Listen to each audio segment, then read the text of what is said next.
Hey, what's up everybody? Welcome back. Today we're gonna go over marking the panels as we take them off so we can get them right back where they go when we go to put this thing back together, and how to get this cab off when you're a one-man show. Hang out.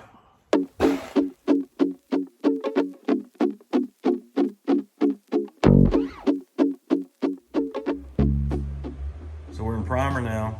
We're satisfied with all our gaps. Everything's looking good. It's time to take it apart. It's time to take the doors off, the fenders off. The whole time we've had this door seal in to make sure that it fit like it's gonna fit when we put it together for the final time. So we're gonna pull the door seals out, clean them up. Got a little dust on them, so we're gonna clean them up with some soap and water. Then we're gonna make sure everything's marked. So these have already been marked.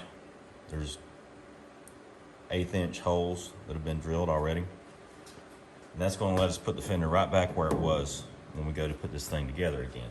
The holes are there so we can take a pig tool, stick in the hole on each one of them. So that aligns the fender, and then we can bolt it down right where it was before.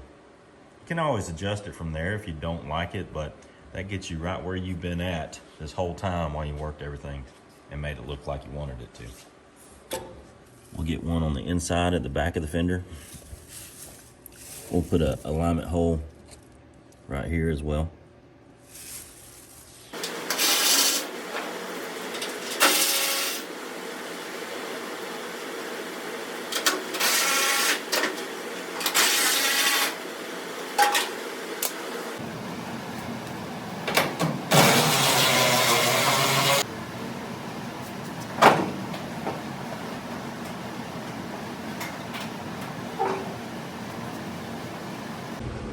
Just like the fender had the 1/8 inch hole, alignment hole, we're going to do that to these hinges so we can put the door right back where it is now. So we'll drill a hole in the top and a hole in the bottom, and that should allow us to line this hinge up and we'll be able to put it back together.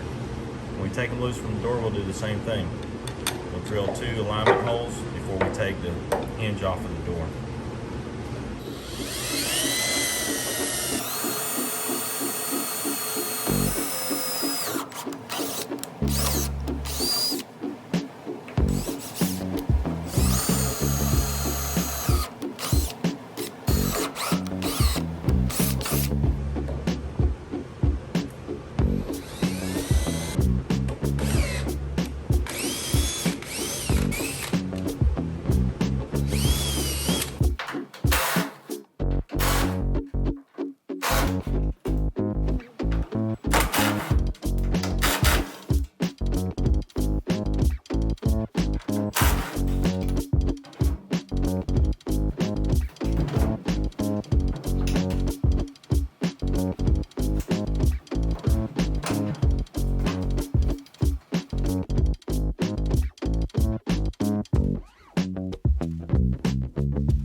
Well, that's where we're at. We're kind of working from the outside in, so now the outside is the firewall. So I'll work the firewall, get that in primer, get satisfied with that. Then we'll get this thing on a rotisserie, and we'll get the inside going. Still got to build the rotisserie. I got it partially made, but a little ways to go on that. It's all looking pretty good. Anyway, as always, thanks for joining us, hanging out, watching all this craziness go on. We'll see y'all next time.